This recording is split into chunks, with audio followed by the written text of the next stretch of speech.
Dear viewers, you are warmly welcome in this lecture.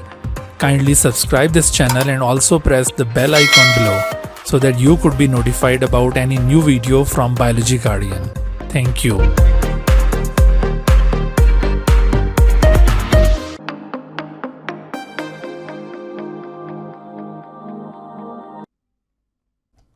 बिस्मिल्लाहिर्रहमानिर्रहीम।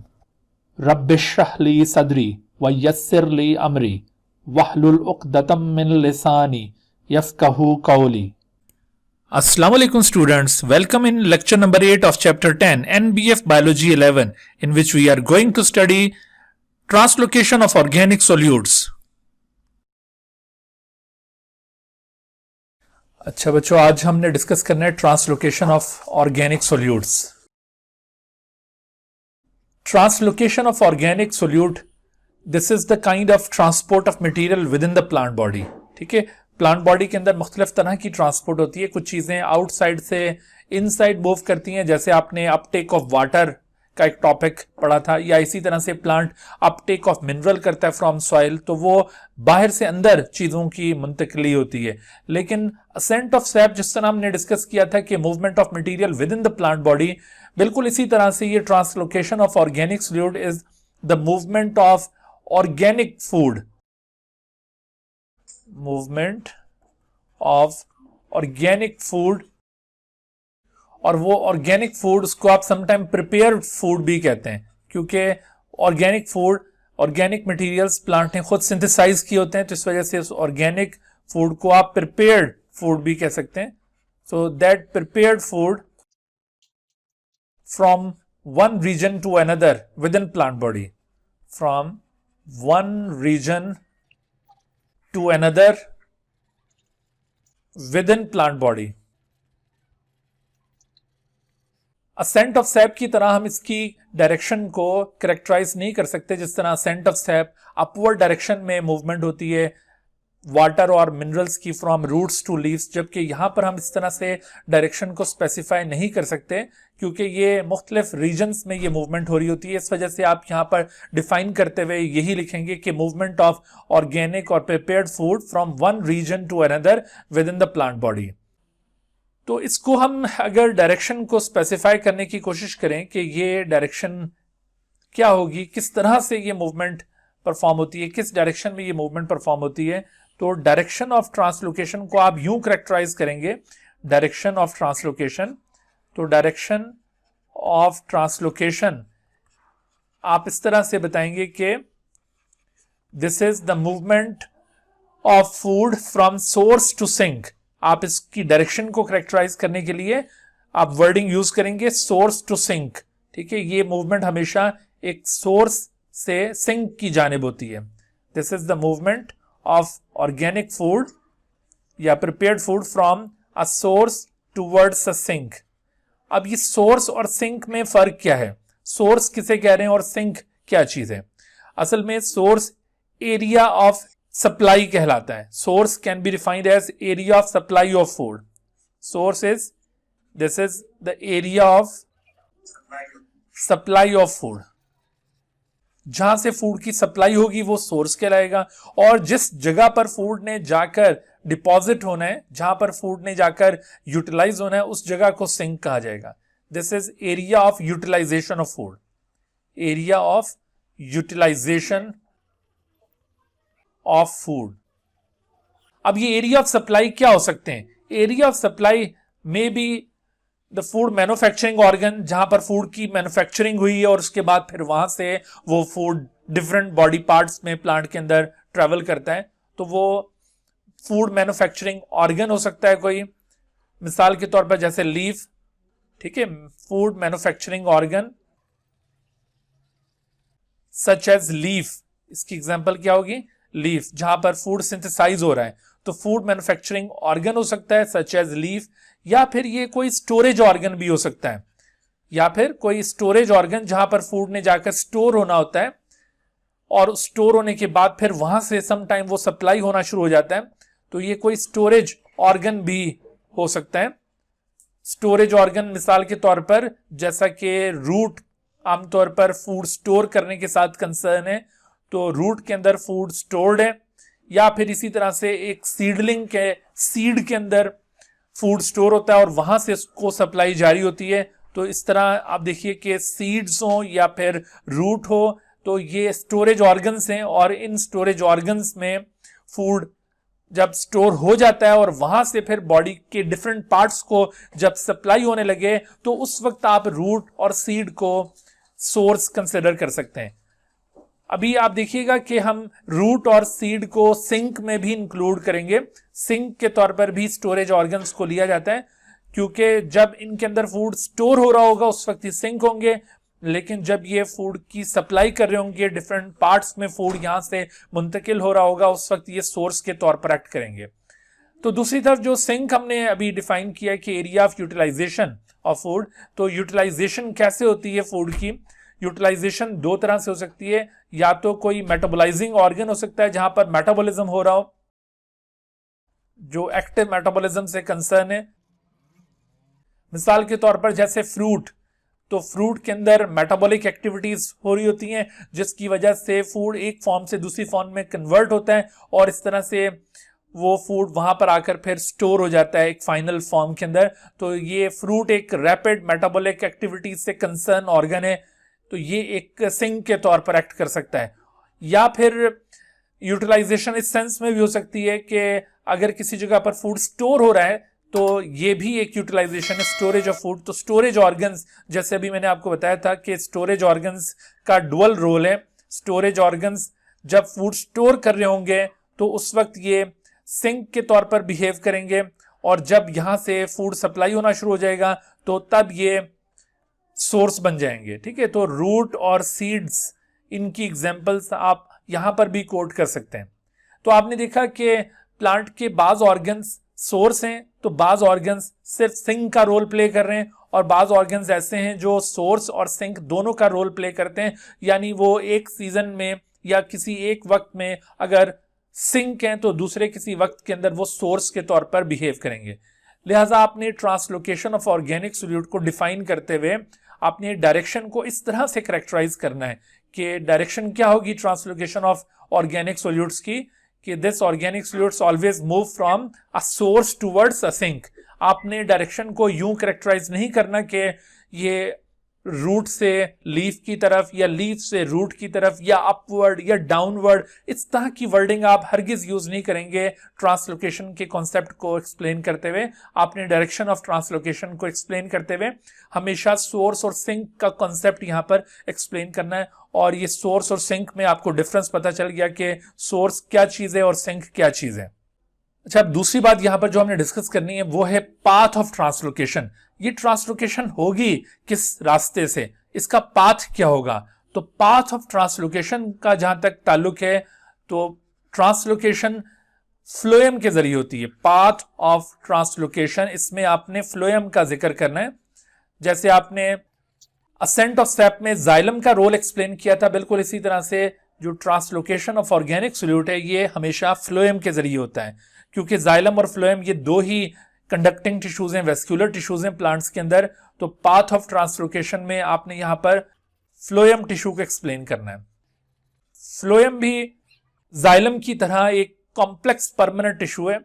Complex इस वजह से कि it is also made up of different type of cells, इस वजह से इसे कॉम्प्लेक्स कहते हैं, और परमानेंट इस वजह से कि ये डिवाइड नहीं करता, इसके cells power of cell division नहीं रखते, तो ये परमानेंट टिश्यू है। ठीक है, तो this is complex permanent tissue. Xylem भी एक कॉम्प्लेक्स परमानेंट टिश्यू होता है और इसी तरह से फ्लोएम भी एक कॉम्प्लेक्स परमानेंट टिश्यू है, and it is concern with the movement of organic food. Movement of organic food phloem के जरिए होगी। Phloem tissue consist of 4 kind of cells. इसके वो जो 4 काइंड ऑफ सेल्स हैं उनमें से आप देखिए कि एक सेल कहलाते हैं sieve tube. Sieve tube cells. दूसरी टाइप के सेल्स को कहते हैं कंपेनियन सेल्स, कंपेनियन सेल्स। तीसरी टाइप के जो सेल्स यहां पर पाए जाते हैं they are called phloem parenchyma, और चौथी टाइप के जो सेल्स हैं they are actually phloem fibres. Phloem fibres जिस तरह से आपने जाइलम के अंदर जाइलम फाइबर्स देखे थे और जाइलम पैरेन्काइमा देखे थे, बिल्कुल इसी तरह से फ्लोएम के अंदर भी फ्लोएम पैरेन्काइमा और फ्लोएम फाइबर्स मौजूद होते हैं। जाइलम में आपको याद होगा कि हमने वहां पे बात की थी कि 4 में से 3 डेड सेल्स थे, सिर्फ एक उसमें लिविंग सेल था। यहां पर आप देखेंगे कि 3 लिविंग सेल्स हैं और एक ये फ्लोएम फाइबर डेड सेल्स हैं। तो ये डेड सेल्स हैं, ये जस्ट सपोर्ट प्रोवाइड करते हैं, provide only support to the tissue, provide mechanical support, और इसके अलावा इनका कोई काम नहीं है। यहां पे फ्लोएम पैरेन्काइमा ये लिविंग सेल्स होंगे, they are living cells and they are concern with storage of food. Temporarily यहां पर फूड स्टोर होगा, ये स्टोरेज ऑफ फूड के साथ कंसर्न है। यहां पर फूड परमानेंटली स्टोर नहीं हो रहा, just like root and seeds. यहां पर फूड टेम्परेरली स्टोर हो रहा है during translocation, temporarily food is stored in it. तो स्टोरेज ऑफ फूड से ये कंसर्न है, टेम्परेरी स्टोरेज ऑफ फूड आप कह सकते हैं। Companion cells control the activity of the sieve tube, ठीक है। Companion cells are also living cells, और इन सेल्स के बारे में आपने खासतौर पर याद रखना है कि companion cells are only found in angiosperms. Angiosperms के अंदर ये कंपेनियन सेल्स पाए जाते हैं। तो companion cells actually control the activity of the sieve tube, control the activity of sieve tube. और जबकि सीव ट्यूब ये भी लिविंग सेल्स हैं, और ये इनके बारे में एक और खास बात आपने याद रखनी है कि प्लांट्स के अंदर this is the exceptional cell which is living but does not contain nucleus. जिस तरह से एनिमल्स के अंदर आपने आरबीसी देखे होंगे, आरबीसी विदाउट न्यूक्लियस होते हैं, बिल्कुल इसी तरह से प्लांट्स के अंदर विदाउट न्यूक्लियस कोई लिविंग सेल अगर है तो वो सीव ट्यूब सेल है। विदाउट न्यूक्लियस देखिए ये जो फ्लोएम फाइबर्स हैं, या इसके अलावा आपने जाइलम के अंदर भी जितने डेड सेल्स देखे थे उनके अंदर भी न्यूक्लियस नहीं होता, लेकिन वो तो जाहिर है कि डेड सेल्स हैं, वहां पर न्यूक्लियस होने का सवाल ही नहीं पैदा होता। लेकिन ये जो सीव ट्यूब है ये लिविंग होने के बावजूद ये विदाउट न्यूक्लियस हैं, ठीक है। तो ये खास बात आपने सीव ट्यूब के हवाले से याद रखनी है। लेकिन यहां पर फ्लोएम के अंदर इनका रोल क्या है? फ्लोएम में sieve tubes are responsible for conduction of food. तो ये दरअसल कंडक्शन ऑफ फूड से कंसर्न है। These are only conducting cells. तो कंडक्शन का मतलब है movement of food, conduction of food दरअसल इनके जरिए होनी है। इनमें आप ये सीव ट्यूब का स्ट्रक्चर अगर देखें, सीव ट्यूब का स्ट्रक्चर कुछ इस तरह से होता है कि सीव ट्यूब सेंटर से थोड़े से नैरो होते हैं और एंड्स से ये थोड़ा सा ब्रॉड सेल्स होंगे, यूं एंड्स इनके ब्रॉड होंगे और सेंटर से ये नैरो होते हैं। इस तरह का कुछ स्ट्रक्चर होता है सीव ट्यूब सेल्स का। इनकी ये जो आपको पार्टीशन नजर आ रही है, दिस पार्टीशन इज पोरस। ये पार्टीशन पोरस होती है, ठीक है। इसके अंदर ना आपको इस तरह से पोर्स नजर आएंगे, ये छोटे छोटे से सुराख मौजूद होंगे। तो इस तरह सुराख रखने की वजह से इसे कहा जाता है सीव प्लेट। इसे क्या कहते हैं? सीव प्लेट। तो सुराखों की वजह से इसे सीव प्लेट कहा जाता है। ये सीव ट्यूब सेल्स आप देख रहे हैं। तो सीव ट्यूब सेल्स, इनके दरमियान जो क्रॉस पार्टीशन हैं, they are highly porous and therefore they are called sieve plates. इनको सीव प्लेट्स कहा जाता है। और जबकि इनके साथ कंपेनियन सेल्स इस तरह से एसोसिएटेड हैं, these are the companion cells which are present just beside the sieve tube cell. तो ये कंपेनियन सेल्स हैं विच आर न्यूक्लिएटेड सेल्स, लेकिन सीव ट्यूब के अंदर न्यूक्लियस नजर नहीं आ रहा। तो ये कंपेनियन सेल्स हैं। इनको कंपेनियन इसी वजह से कहा गया है कि ये सीव ट्यूब को चूंकि कंट्रोल कर रहे हैं, तो ये सीव ट्यूब के कंपेनियन है। और इसके अलावा बाकी जो 2 टाइप के सेल्स हैं उनमें आप देखिए, जो रिमेनिंग 2 टाइप ऑफ सेल्स हैं उनमें एक सेल को कहते हैं पैरेन्काइमा सेल्स और दूसरे fibre cells. Suppose these are the parenchyma cells, phloem parenchyma, और इसके साथ फाइबर्स, लंबे लंबे जो फाइबर्स जिनको मैंने अभी आपको बताया कि ये डेड सेल्स हैं which are responsible for support. So these dead cells are highly elongated cells. जैसे कि नाम से जाहिर है कि ये फाइबर लाइक हैं, फाइबर सेल्स हैं।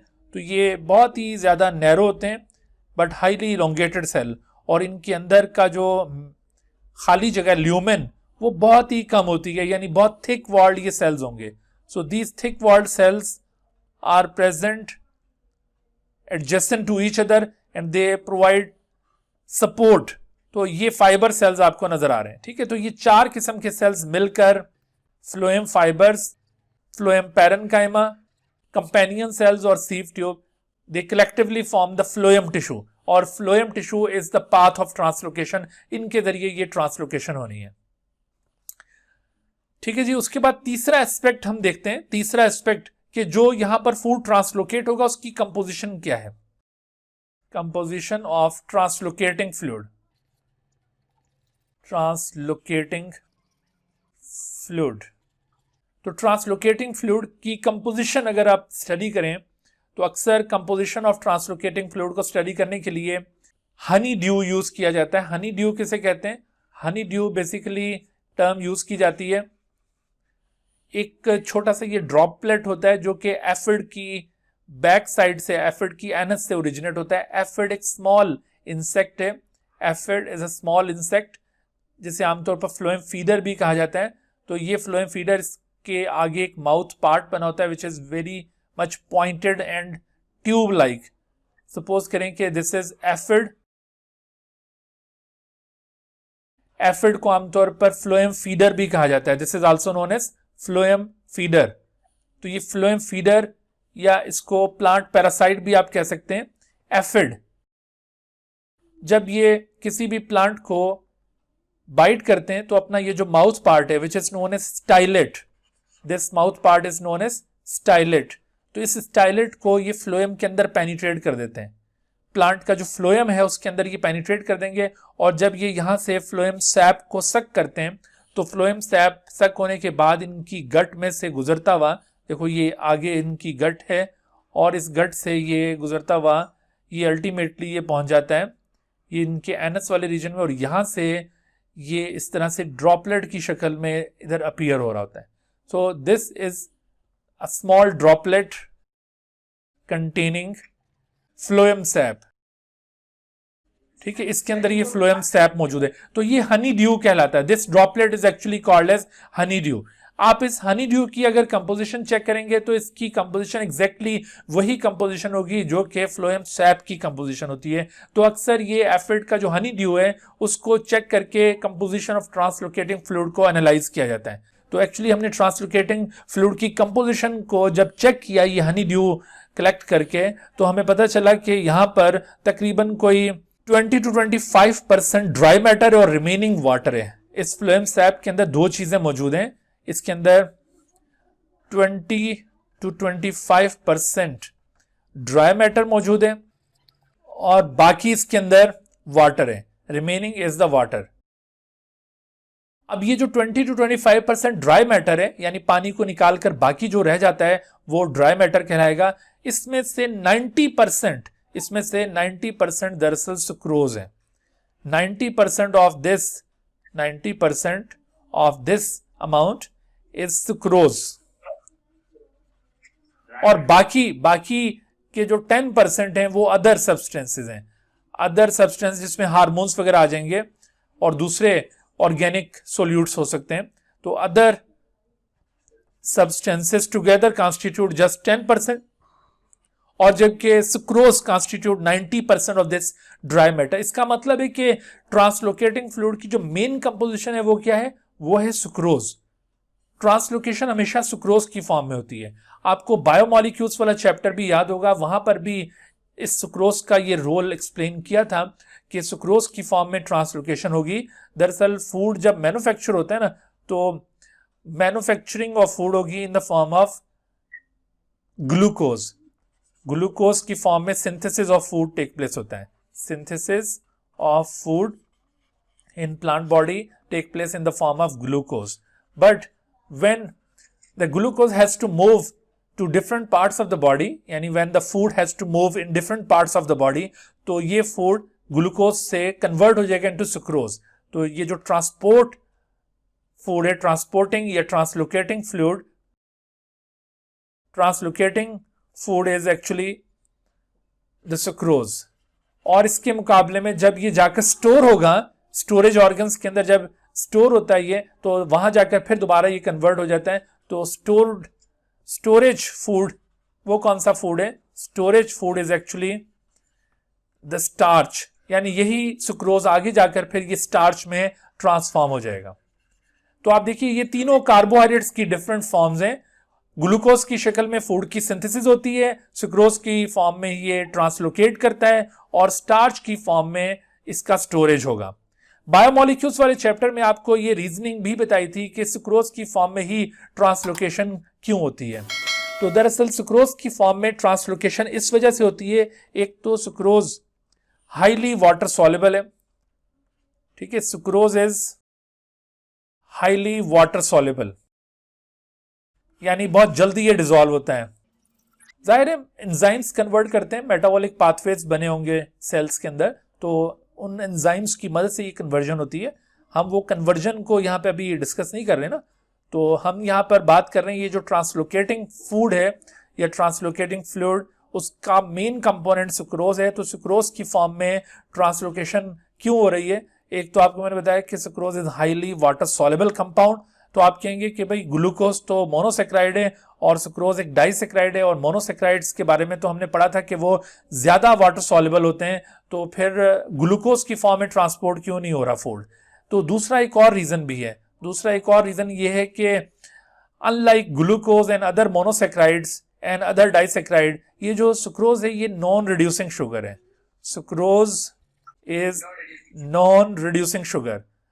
नॉन रिड्यूसिंग शुगर होने का मतलब है कि ये इनर्ट है, ठीक है। दूसरे लफ्जों में आप कह लें कि दिस इज इनर्ट, यानी ये किसी रास्ते में जाते जाते किसी रिएक्शन में हिस्सा नहीं लेगी, यानी किसी कंपाउंड को ये रिड्यूस नहीं करेगी। अदरवाइज अगर आप ग्लूकोज या कोई भी दूसरा मोनोसेक्राइड या फिर कोई और डाइसेक्राइड उसकी फॉर्म में फूड को मुंतकिल करते, तो क्या होता, वो रास्ते में जाते जाते किसी दूसरे कंपाउंड के साथ वो इंटरेक्ट कर जाता वो कंपाउंड, क्योंकि बाकी जितने भी शुगर्स हैं तमाम के तमाम मोनोसेक्राइड और तमाम डाइसेक्राइड एक्सक्लूडिंग दिस सुक्रोज, बाकी सारे डाइसेक्राइड और ये तमाम के तमाम मोनोसेक्राइड, ये सब के सब रिड्यूसिंग शुगर्स हैं, और वो ड्यूरिंग ट्रांसलोकेशन हो सकता है कि किसी दूसरे कंपाउंड के साथ इंटरेक्ट करके वो ना सिर्फ खुद चेंज हो जाए बल्कि वो दूसरों को भी चेंज करें। तो चूंकि सुक्रोज एक नॉन रिड्यूसिंग शुगर है, इनर्ट है, तो इस वजह से सुक्रोज की फॉर्म में ये ट्रांसलोकेशन होती है। यहां पर फिर दोबारा एक सवाल उभरता है कि भाई जो पॉलीसेक्राइड्स होते हैं, पॉलीसेक्राइड्स वो भी तो नॉन रिड्यूसिंग होते हैं, तो पॉलीसेक्राइड की फॉर्म में ट्रांसलोकेशन क्यों नहीं होती? तो उसका सिंपल सा आंसर ये बेटा कि जो पॉलीसेक्राइड्स होते हैं वो तो वाटर इनसॉल्युबल होते हैं, इस वजह से उनकी फॉर्म में ट्रांसलोकेशन पॉसिबल ही नहीं है, ठीक है। तो ट्रांसलोकेशन किसी ऐसे मटेरियल की फॉर्म में होनी चाहिए थी जो कि वाटर सॉल्युबल भी हो और साथ साथ वो इनर्ट भी हो, वो जैसे कि नॉन रिड्यूसिंग शुगर है ये, तो इस तरह की कोई प्रॉपर्टी रखने वाला कंपाउंड हो, और वो ये सुक्रोज इस पूरे क्राइटेरिया पर पूरा उतर रहा है, ठीक है। तो ये रीजनिंग आप कर लेंगे कि why food is translocated in the form of sucrose. ये क्वेश्चन बायोमोलिक्यूल से भी रिलेटेड है, वहां पर भी एक्सप्लेन किया हुआ है, अगरचे यहां पर ये एक्सप्लेन तो नहीं किया, लेकिन ये जो कि अभी ट्रांसलोकेशन ऑफ फूड की बात हो रही है तो हमें इस बात का अंदाजा होना चाहिए। तो आपने वो बायोमोलिक्यूल्स में सुक्रोज के बारे में पढ़ा हुआ है, तो वहां पर ये रीजनिंग पॉइंट आउट की हुई है, ठीक है। तो इसको आपने याद रखना है। इस कॉन्सेप्ट की यूटिलाइजेशन दरअसल इस टॉपिक में हो रही थी, इस वजह से मैंने आपको ये साथ एक्सप्लेन कर दिया है। तो अगर आपसे ये क्वेश्चन पूछा जाए कि why food is translocated in the form of sucrose, या justify that the sucrose is translocating carbohydrate, तो आपने जस्टिफाई करने के लिए एक तो ये जस्टिफिकेशन देनी है, ये दोनों पॉइंट, और दूसरी जस्टिफिकेशन आप ये दे सकते हैं कि जब हम इसको एनालाइज करेंगे फ्लोएम सैप को, तो एनालाइज करते हुए हमें ये रिवील होता है कि जो ड्राई मैटर इसके अंदर मौजूद है उसका 90% सुक्रोज है, तो इस वजह से ये सुक्रोज की फॉर्म में ही ट्रांसलोकेशन हो रही है। और साथ आपने ये रीजनिंग भी बता दी कि सुक्रोज की फॉर्म में ट्रांसलोकेशन क्यों जरूरी थी, तो ये दो प्रॉपर्टीज आपने पॉइंट आउट करनी है, ठीक है जी। क्लियर हुई बात? ये कोई क्वेश्चन? Well done. अच्छा जी, तो उसके बाद अगला जो कॉन्सेप्ट है इसमें वो है मैकेनिज्म ऑफ ट्रांसलोकेशन। अब ये सारी कहानी यहां तक पहुंची है कि भाई ये तो पता चल गया कि ट्रांसलोकेशन ऑफ फूड है क्या और किस डायरेक्शन में हो रहा है, यानी सोर्स से सिंक की तरफ, पाथ क्या है इसका और इसकी कंपोजिशन क्या है। लेकिन अब सवाल ये पैदा होता है भाई ये काम होगा कैसे, इसका मैकेनिज्म क्या है। तो mechanism of translocation, mechanism of translocation, translocation of organic solutes. अच्छा जी, ट्रांसलोकेशन ऑफ ऑर्गेनिक सोल्यूट्स का मैकेनिज्म हम एक्सप्लेन कर सकते हैं एक थ्योरी के अकॉर्डिंग, जिसे कहते हैं प्रेशर फ्लो या mass flow theory. Pressure flow या मैस फ्लो ये एक थ्योरी है जिसके तहत हम इस कॉन्सेप्ट को एक्सप्लेन कर सकते हैं। ट्रांसलोकेशन ऑफ ऑर्गेनिक सोल्यूट कैसे होता है, this can be explain with the help of pressure flow या mass flow theory. According to this theory, जो कि मंच एक साइंटिस्ट था उसने प्रपोज की थी, इस वजह से इसको समटाइम मंच हाइपोथेसिस भी कहा जाता है। तो इस थ्योरी के मुताबिक an osmotically generated pressure gradient, an osmotically generated pressure gradient between source and sink is responsible for translocation of organic solute। ठीक है भाई, बात समझ में आ रही है आपको। ऑर्गेनिक सोल्यूट्स की ट्रांसलोकेशन को एक्सप्लेन करने के लिए एक आइडिया पेश किया, और वो आइडिया क्या था, वो आइडिया ये है कि एक ऑस्मोटिकली जनरेटेड प्रेशर ग्रेडियंट है बिटवीन सोर्स एंड सिंक, जो कि दरअसल ट्रांसलोकेशन ऑफ ऑर्गेनिक फूड के लिए रिस्पॉन्सिबल है। ये ऑस्मोटिकली जनरेटेड प्रेशर ग्रेडियंट क्या है? प्रेशर ग्रेडियंट का मतलब होता है डिफरेंस इन प्रेशर। ठीक है, प्रेशर ग्रेडियंट वर्ड ये किसके लिए यूज किया जा रहा है? Difference in pressure. Pressure gradient means difference in pressure. लेकिन कौन सा प्रेशर? एक ऑस्मोटिकली जनरेटेड प्रेशर, एक ऑस्मोटिकली जनरेटेड प्रेशर। ये प्रेशर दरअसल एक हाइड्रोस्टैटिक प्रेशर होगा। ये प्रेशर कैसा प्रेशर होगा? Hydrostatic pressure. और हाइड्रोस्टैटिक प्रेशर कैसे प्रेशर को कहते हैं? कोई भी प्रेशर जो वाटर के जरिए स्टैब्लिश हो उसे हाइड्रोस्टैटिक प्रेशर कहा जाता है। Any pressure which is developed by water is called hydrostatic pressure. तो ये हाइड्रोस्टैटिक प्रेशर ऑस्मोटिकली जनरेट होगा। ऑस्मोटिकली जनरेट होने से क्या मतलब है, इसको हम यहां पे एक्सप्लेन करते हैं। सपोज कीजिए कि ये है लीफ के सेल्स जहां पर सिंथेसिस हो रही है। ठीक है, ये सोर्स है, सपोज करें ये सोर्स है जहां पर सिंथेसिस हो रही है, सोर्स जहां पर फूड सिंथेसाइज हुआ। मिसाल के तौर पर ये लीफ मीजोफिल सेल्स हैं। लीफ मीजोफिल सेल्स, ये लीफ की दोनों एपिडर्मिस के दरमियान सेल्स होते हैं। Leaf mesophyll cells which are concern with photosynthesis. तो यहां पर ये फूड की मैन्युफैक्चरिंग हो रही है, दिस इज सोर्स। और जब ये फूड मैन्युफैक्चर हुआ तो अभी आपको याद है किस फॉर्म में ये मैन्युफैक्चर हुआ होगा? It is formed in the form of glucose. Glucose की फॉर्म में इसकी सिंथेसिस हुई है, और ग्लूकोज अब जब ट्रांसपोर्ट होना है तो ये ग्लूकोज कन्वर्ट हो जाएगा इनटू सुक्रोज, और सुक्रोज अब ये सेल टू सेल मूव करता हुआ ये आगे आ रहा है। और आगे क्या चीज है, आगे आपको ये दिखा रहे हैं, जैसे मिसाल के तौर पर this is bundle sheath cell. अब आगे वेस्कुलर बंडल शुरू हो रहा है, तो इसमें ये बंडल शीथ सेल जो वेस्कुलर बंडल के गिर्द सेल्स मौजूद होते हैं, इन्हें कहते हैं बंडल शीथ सेल्स। और बंडल शीथ सेल्स के बाद फिर फ्लोएम पैरेन्काइमा की बारी आती है। सपोज कर लें कि ये फ्लोएम पैरेन्काइमा सेल्स हैं, फ्लोएम पैरेन्काइमा सेल्स जहां पर टेम्परेरली इनका स्टोरेज होगा। और फ्लोएम पैरेन्काइमा के बाद नेक्स्ट बारी आएगी कंपेनियन सेल्स की। Suppose these are the companion cells, और कंपेनियन सेल से आगे फिर ये सीव ट्यूब सेल्स हैं। Here are the sieve tube cells. Sieve tube cells जो कि असल में कंडक्शन के लिए रिस्पॉन्सिबल हैं। तो ये सीव ट्यूब सेल्स ये आखिर में आपको यहां पे नजर आ रहे हैं। देखो ये सारा रीजन बंडल शीथ सेल से ऑनवर्ड ये वेस्कुलर बंडल है, और बाकी ये सोर्स सेल्स हैं, यानी लीफ मीजोफिल सेल्स हैं जहां पर फूड की मैन्युफैक्चरिंग हुई ग्लूकोज की फॉर्म में। और जब उसकी ट्रांसपोर्टेशन का वक्त आया तो ट्रांसपोर्टेशन के दौरान वो कन्वर्ट हो गया ग्लूकोज इनटू सुक्रोज, और अब ये sucrose cell to cell move करता हुआ आ रहा है। सेल टू सेल इसकी जो मूवमेंट हो रही है वो किस पाथवे के जरिए हो रही है? ये पाथवेज आपको ऑलरेडी बता दिए गए थे। आप याद कीजिए कि वो जो सिम्प्लास्ट पाथवे, एपोप्लास्ट पाथवे, तो वो पाथवेज यहां पर इन्वॉल्व हो रहे हैं। मोस्टली सिम्प्लास्ट पाथवे के जरिए ये यहां पे सेल टू सेल इसकी मूवमेंट हो रही है। ये आपको प्लाज्मोडेस्मेटा की शक्ल में आपको कनेक्शन दिखाएं, तो इन प्लाज्मोडेस्मेटा के जरिए सिम्प्लास्ट पाथवे डेवलप हो रहा है, जिसमें जितने भी एडजेसेंट सेल्स हैं सबके साइटोप्लाज्म्स आपस में कनेक्ट हुए हैं by means of plasmodesmata. Plasmodesmata आपको याद होगा कि ये साइटोप्लाज्मिक ब्रिजेस होते हैं बिटवीन द सेल्स, और इस तरह ये sucrose cell to cell move करता हुआ अल्टीमेटली ये डिपॉजिट हो रहा है इनटू द सीव ट्यूब। आपको अभी मैंने बताया कि ये जो सुक्रोज है, sucrose it is highly water soluble compound.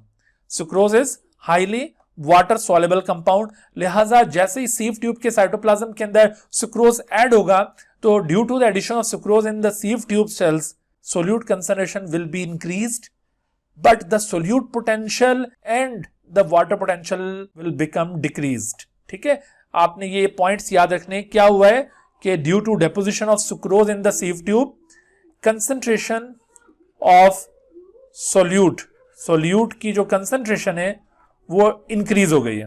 Concentration of solute increased, लेकिन कंसंट्रेशन ऑफ सोल्यूट इंक्रीज होने से सुक्रोज चूंकि एक सोल्यूट के तौर पर एक्ट कर रहा है, तो उसके इंक्रीज होने से आपको याद होगा कि solute potential and water potential के ऊपर क्या फर्क पड़ता होता है, आर ड्रॉप्ड, ये दोनों ड्रॉप हो जाएंगे, क्योंकि solute potential is inversely proportional to the concentration of solute. जब सोल्यूट की कंसंट्रेशन ज्यादा हो रही है तो सोल्यूट पोटेंशियल ड्रॉप हो रहा है, और जब भी सोल्यूट की कंसंट्रेशन ज्यादा होती है तो वाटर कंसंट्रेशन कम हो जाती है, और वाटर कंसंट्रेशन कम होने से वाटर पोटेंशियल भी कम हो जाता है, लिहाजा ये दोनों पोटेंशियल्स ड्रॉप हो जाएंगे। ओके, अब ये जब दोनों पोटेंशियल ड्रॉप होते हैं तो यहां पर इसके सराउंडिंग में, फ्लोएम के सराउंडिंग में जाइलम सेल्स भी मौजूद हैं। These are the xylem cells. ये क्या है? These are xylem cells. ये इसके साथ ही मौजूद होते हैं, और जाइलम सेल्स के अंदर लॉट ऑफ वाटर मौजूद है। जाइलम सेल्स कंटेन वाटर, यहां पर वाटर की हाई कंसंट्रेशन है, जबकि ये जो सीव ट्यूब सेल्स हैं इनके अंदर वाटर की कंसंट्रेशन कम हो चुकी है और वाटर पोटेंशियल और सोल्यूट पोटेंशियल कम हो चुका है। तो यहां पर चूंकि वाटर पोटेंशियल हाई होता है, लिहाजा जाइलम सेल से वाटर क्विकली मूव करना शुरू करता है इनटू द सीव ट्यूब। ठीक है भाई, तो वाटर कहां से मूव करेगा? जाइलम से मूव करेगा into the sieve tube sales, और जबकि सुक्रोज मूव करेगा, ये ब्लैक एरो से आपको दिखा रहे हैं, सुक्रोज ये पीछे से आ रहा है, सुक्रोज यहां पे बना, और फिर ये बनने के बाद सेल टू सेल मूव करता हुआ ये sucrose ultimately sucrose is deposited into the sieve tube.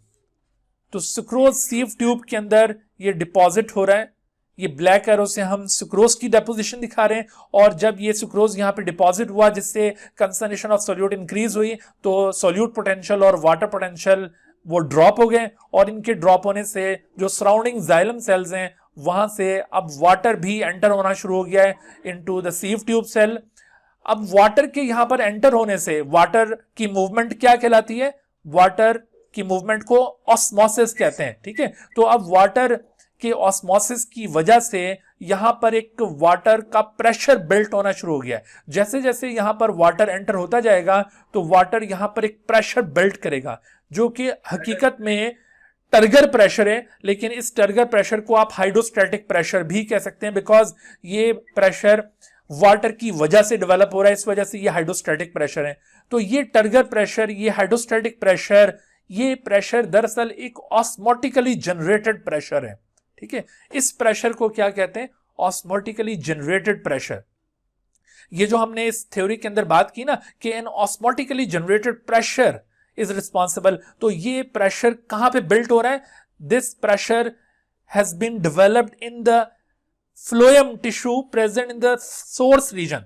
ठीक है, ये प्रेशर कहां पे बिल्ट हो रहा है? फ्लोएम टिश्यू के अंदर, which is present in the source region. Source region में जो फ्लोएम टिश्यू है वहां पर ये प्रेशर बिल्ट हुआ है, लेकिन दूसरी तरफ जो इसका दूसरा एंड होगा, यानी सिंक वाला एरिया जिस तरफ मूवमेंट होनी है, क्या उस सिंक में भी इसी तरह का प्रेशर वहां पर मौजूद होगा उस वक्त? नो, सिंक में जाहिर है कि वहां पर अभी चीज जानी है, वहां पर इस तरह का कोई प्रेशर उस वक्त मौजूद नहीं होगा। तो अब आप देखिए कि सोर्स और सिंक के दरमियान इस ऑस्मोटिकली जनरेटेड प्रेशर का एक ग्रेडियंट स्टैब्लिश हो गया है। ग्रेडियंट का मतलब क्या मैंने बताया था, डिफरेंस इन प्रेशर, ठीक है। प्रेशर ग्रेडियंट का मतलब क्या है, डिफरेंस इन प्रेशर। तो यहां पर सोर्स के अंदर प्रेशर कैसा हो गया, हाई प्रेशर, और दूसरी तरफ जो सिंक होगा जहां पर ये मूवमेंट होनी है, तो सिंक के अंदर उस वक्त ये प्रेशर लो है। Sink shows the low pressure, और इसी वजह से जब ये प्रेशर ग्रेडियंट यहां पे स्टैब्लिश हो जाता है बिटवीन सोर्स एंड सिंक, तो ये food in the form of mass flow या in the form of pressure flow ये मूव करना शुरू कर देता है from one sieve tube to another, from one sieve tube to another, जैसा कि आपको ये इस डायग्राम में दिखाया जा रहा है। आप देखिए ये सोर्स के अंदर ये मौजूद है सोल्यूट, तो सोल्यूट जैसे ही सोर्स से दाखिल हुआ इनटू द सीव ट्यूब, तो सीव ट्यूब में दाखिल होने से यहां पर सीव ट्यूब सेल्स के अंदर वाटर की कंसंट्रेशन कम हो गई है, और उसकी वजह से फिर वाटर भी दाखिल होना शुरू हो जाता है। और जैसे ही यहां पर वाटर दाखिल होता है तो सोर्स के अंदर वाटर प्रेशर बिल्ड कर देता है, that is called hydrostatic pressure. So this hydrostatic pressure which has been developed in the sieve tube of the source cells, ये हाइड्रोस्टैटिक प्रेशर एक ऑस्मोटिकली जनरेटेड प्रेशर है। This hydrostatic pressure is basically an osmotically generated pressure. इसको आप यहां पर क्या कह रहे हैं, एन ऑस्मोटिकली। क्यों ऑस्मोटिकली कह रहे हैं भाई, क्योंकि ये वाटर की ऑस्मोसिस की वजह से ये प्रेशर बिल्ट हुआ है ना। तो an osmotically generated pressure, this osmotically generated pressure which is actually hydrostatic pressure, या फिर इसको टर्गर प्रेशर कहते हैं, it is high in the source, source के अंदर ये हाई है, और जबकि दूसरी तरफ जो सिंक एरिया होगा, सपोज दिस इज सिंक, तो सिंक के अंदर आप देख रहे हैं कि देयर इज लो प्रेशर। यहां पर ये हाइड्रोस्टैटिक प्रेशर हाई है और यहां पर ये हाइड्रोस्टैटिक प्रेशर लो है, तो इस वजह से ये सोर्स से सिंक की तरफ ये प्रेशर फ्लो में मूव करना शुरू कर देते हैं। अच्छा, जब ये मैस फ्लो एक सीव ट्यूब से दूसरे सीव ट्यूब में दाखिल होता है, तो बीच में आपको मैंने बताया था कि इसको सीव प्लेट से गुजरना पड़ता है, ठीक है। सीव प्लेट, क्योंकि दो सीव ट्यूब सेल्स के दरमियान में जो पार्टीशन होती है which is highly porous partition, उसे कहते हैं सीव प्लेट।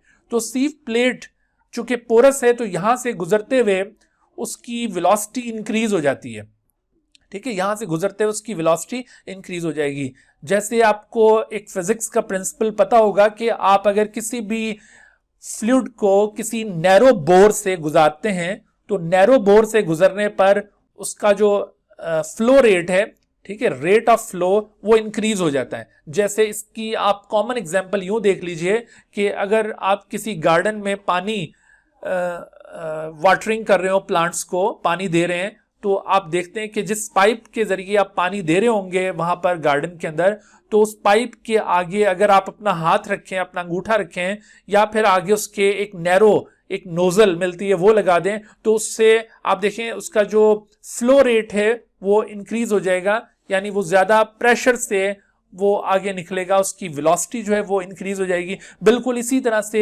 इस फिजिक्स के प्रिंसिपल के तहत यहां पर भी जब ये मैस फ्लो इन नैरो पोर से गुजरता है तो उसकी पेस इंक्रीज हो जाती है, और ग्रेजुअली जैसे जैसे ये फर्दर सीव ट्यूब से ये गुजरते हैं तो इनकी वेलोसिटी, इस मैस फ्लो की जो वेलोसिटी है वो ग्रेजुअली इंक्रीज होती जाती है। और इसकी जो एवरेज वेलोसिटी आप ऑब्जर्व करेंगे ना, ये जो फ्लो मटेरियल फ्लो कर रहा होता है, तो इसकी एवरेज वेलोसिटी आपको मिलेगी 1 मीटर पर आवर, यानी 1 घंटे के दौरान तकरीबन ये 1 मीटर का फासला तय होगा इस मैकेनिज्म के जरिए। तो 1 मीटर पर hour, this is average velocity of the translocating fluid. असल में ये वेलोसिटी जो है ना डिपेंड करती है, अगर सोर्स और सिंक के दरमियान फासला कम है और सोर्स के अंदर जाहिर है कि ज्यादा अगर ये हाइड्रोस्टैटिक प्रेशर है और सिंक में जो हाइड्रोस्टैटिक प्रेशर मौजूद है उनके दरमियान डिफरेंस कम है, तो ऐसी सूरत में वेलोसिटी कम होगी। और अगर ये ज्यादा दूर हैं एक दूसरे से और इनके दरमियान डिफरेंस प्रेशर का बहुत ज्यादा है, स्टीप डिफरेंस है, तो ऐसी सूरत में ये वेलोसिटी ज्यादा हो सकती है। तो इस तरह से ये प्रिपेयर्ड फूड या ऑर्गेनिक सोल्यूट्स फ्लोएम के थ्रू सोर्स से सिंक की तरफ ट्रांसपोर्ट हो जाते हैं। अच्छा, उसके बाद फिर जब ये सिंक के अंदर डिपॉजिट होने होते हैं तो डिपॉजिशन के दौरान सिंक इनको एक्टिवली अपटेक कर लेगा। सिंक जो है इसको एक्टिवली अपटेक कर लेगा, अपनी जरूरत के मुताबिक सिंक वहां से सुक्रोज को उठा लेगा और वो सुक्रोज अंदर जाकर फिर दोबारा स्टार्च में या ग्लूकोज में कन्वर्ट होगा ताकि उसको फर्दर यूटिलाइज किया जा सके। तो आप देखिए कि यहां पर जब लोडिंग हो रही थी ना, सुक्रोज को यहां पर लोड किया जा रहा था, उस वक्त भी एटीपीज इन्वॉल्व हुए थे लोडिंग के दौरान। ये जो सुक्रोज की लोडिंग है इट ऑल्सो रिक्वायर्स एटीपी, जबकि वाटर तो ऑस्मोटिकली मूव करता है, उसमें तो कोई एनर्जी खर्च नहीं होती, वो तो एक पैसिव मूवमेंट है। और फिर इसी तरह से जब ये अनलोडिंग होती है तो उस वक्त भी एटीपी रिक्वायर्ड होते हैं क्योंकि ये भी एक एक्टिव मूवमेंट है। समझ आई बात? तो ये दोनों जगहों पर ये एटीपीज इन्वॉल्व हो रहे हैं लोडिंग और अनलोडिंग के दौरान। लेकिन दरमियान में जब ये फूड मूव कर रहा होता है, यानी ट्रांसलोकेशन जब हो रही होगी एक्चुअली, तो उस ट्रांसलोकेशन के दौरान याद रखिए कि कोई एनर्जी खर्च नहीं होगी। तो ये अक्सर बाज़ बच्चे कंफ्यूज हो रहे होते हैं कि शायद ट्रांसलोकेशन एक एनर्जी एक्सपेंडिंग प्रोसेस है जिसमें एनर्जी का एक्सपेंडिचर होता है। तो ट्रांसलोकेशन में याद रखिए कि एनर्जी का कोई एक्सपेंडिचर नहीं हो रहा, सिर्फ लोडिंग और अनलोडिंग में एनर्जी कंज्यूम हो रही है। बाकी जो मैस फ्लो या प्रेशर फ्लो परफॉर्म हो रहा है ना, तो उस मैस फ्लो या प्रेशर फ्लो के अंदर कोई एनर्जी इनकॉर्पोरेट नहीं हो रही, बगैर एनर्जी के ये मूवमेंट होगी। ठीक है भाई, ये बात क्लियर होगी? कोई confusion? Good, okay, Allah Hafiz. Dear viewers, thank you for watching this video. If you have not subscribed this channel, kindly subscribe it and also press the bell icon below so that you could be notified about any new video lecture from Biology Guardian. And also do not hesitate to ask any question regarding this lecture. My contacts are shown on the screen. Thank you once again.